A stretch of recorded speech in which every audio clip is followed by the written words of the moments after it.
Simply incongruous. Well, if you'll excuse me, I must greet my hostess.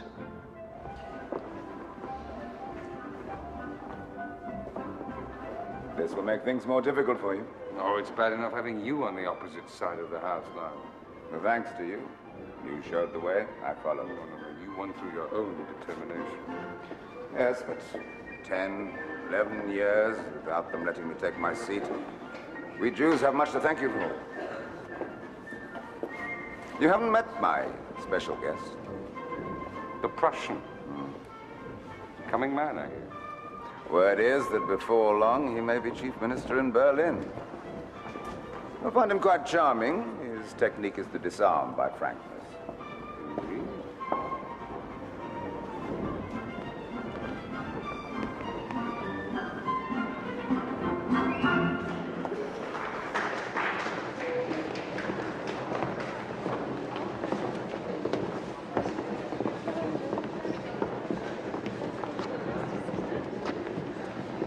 Benjamin Disraeli. May I introduce Count Otto von Bismarck? I have heard a great deal about you, Mr. Disraeli. Thank you.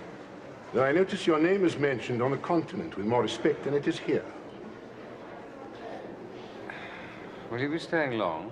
Only a few days, I'm afraid. I find it difficult to talk to your British Foreign Office. They seem to have no real interest in making contacts, exchanging views. They do not always have any. Oh, you, I think I could talk to. It is a pity you are not in power. A great pity. I did hear that you may soon be recalled to Berlin. You are remarkably well informed, Mr. Disraeli. Yes, it is possible. And once you have assumed responsibility for Prussian affairs, what will your aims be? Frankly? Preferably. I shall reorganize the army with or without the help of Parliament. As soon as it is in a condition to command respect, I shall subdue the minor states and give national unity to Germany. Under Prussian leadership? Naturally. Of course, to do that, I must seize the first opportunity to declare war on Austria and to show France that we cannot be intimidated. Then Germany will be able to take her true place in Europe. That is what I came here to tell your Queen's government. It's most impressive. Have you set a time limit on all this? It shall be completed within the next 10 years. Excuse me, I have enjoyed our talk, but I have promised to dance with the Baroness von Rossum.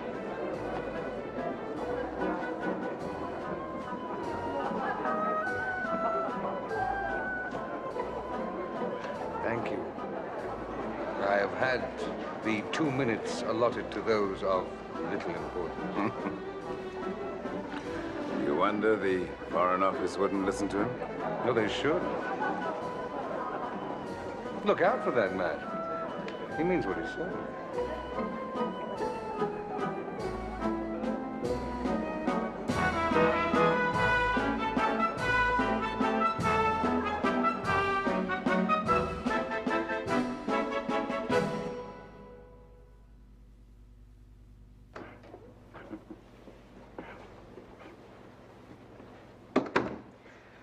That young man's here. What young man? Well, you know the one that we met at the Duke of Cleveland's, Corey... Corey. Montague Corey. Yes, yes, yes, that's him. He's in there.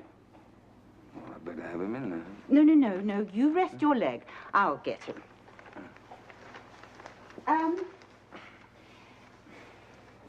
He seems a very serious young man. Oh, yes, I think he's trying to impress me. Well, what does he want? He's hoping I'll find him some position, I expect. Oh, not here, surely. He'd made me feel uncomfortable. Well, that's what I thought, until one wet afternoon at Raby, I opened the door of the drawing room and found this remarkably grave young man entertaining the young ladies with a knees-up dance and a comic song. I wish I'd seen that. Oh, well, maybe there's something in him after all.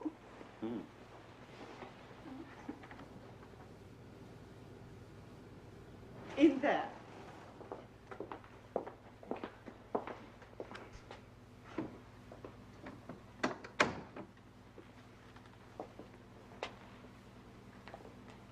I I hope I have not come at an inopportune moment, sir. By no means, Mr. Corrie. But you wanted me to do something for you. What? I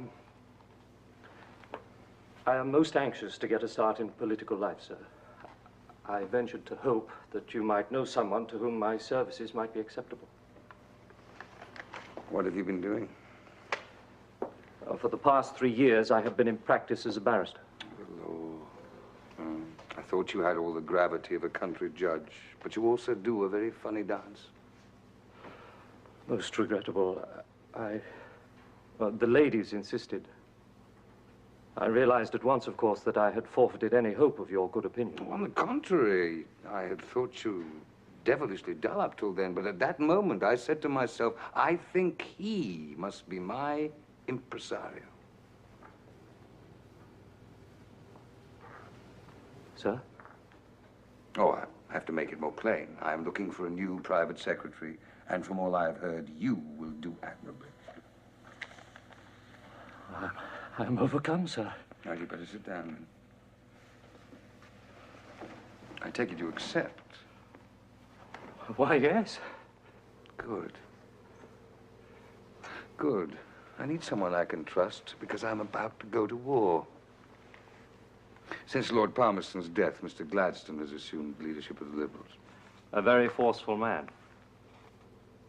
Quite so. And like all converts, has become a fanatic and a dangerous one.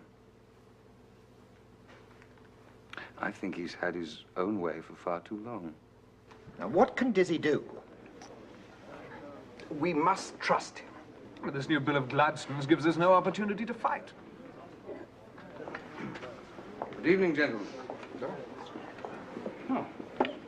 Thank you, John. Oh, do I interrupt? No, not at all. Something wrong? We seem to face a lifetime in opposition. On the contrary. Gladstone has just played into our hands. In what way? He introduced his bill like an Old Testament prophet announcing moral truth. Oh, but Robert, he blinded himself by his own righteousness.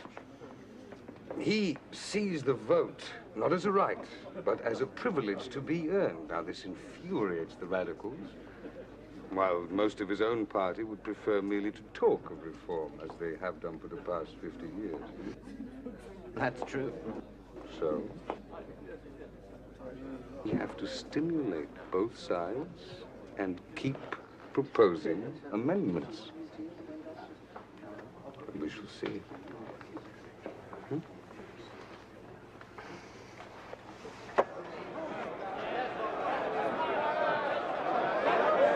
If this amendment is carried, the government may feel it its duty to resign. Do it now! Resign! Do it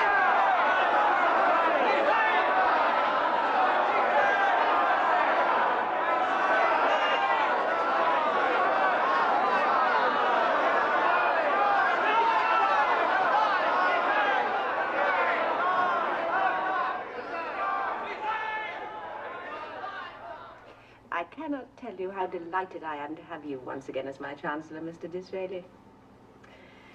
These past years with Mr. Gladstone have been very trying. He does not keep me fully informed, as you do. He speaks to me as if he was addressing a public meeting. Instead of conversation, he lectures me on Homer, or the Hittites, or the Athanasian Creed. Allow me to say I have far too much respect for your Majesty ever to lecture.